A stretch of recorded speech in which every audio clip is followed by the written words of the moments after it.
যে ব্যক্তি নবীজির শান ও আজমত বোঝে না, ওই ব্যক্তির কাছে মা স্ত্রীর কোনো পার্থক্য থাকে না। ঠিক কিনা বলেন?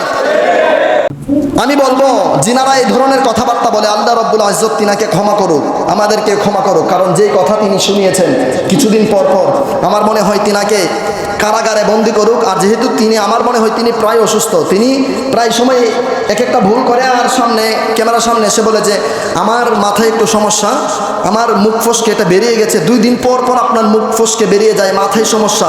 তাহলে এত যদি সমস্যা হয়েই থাকে ভাই, আপনি কেন খোলা ময়দানে আছেন? আপনি তাড়াতাড়ি গিয়া পাবনায় ভর্তি হন। ঠিক কিনা বলেন? আপনার তো খোলা ময়দানে থাকার প্রশ্নই আসে না, কারণ আপনি অসুস্থ। আপনি অসুস্থ, আপনি স্টেজে উঠবেন তো দূরের কথা, আপনি ঘরেও থাকতে পারবেন না। কারণ আপনার স্ত্রীর সাথে আপনার কি হয়ে যায় না হয়ে যায় আপনি বলতে পারবেন না। আপনি আপনার স্ত্রীকেও চিনবেন না ঠিক মতো, আপনি মাকেও চিনবেন না, স্ত্রীকেও চিনবেন না। আপনার এরকম অবস্থা হয়ে যাবে। যে ব্যক্তি নবীজির শান ও আজমত বোঝে না, ওই ব্যক্তির কাছে মা স্ত্রীর কোনো পার্থক্য থাকে না। ঠিক কিনা বলেন?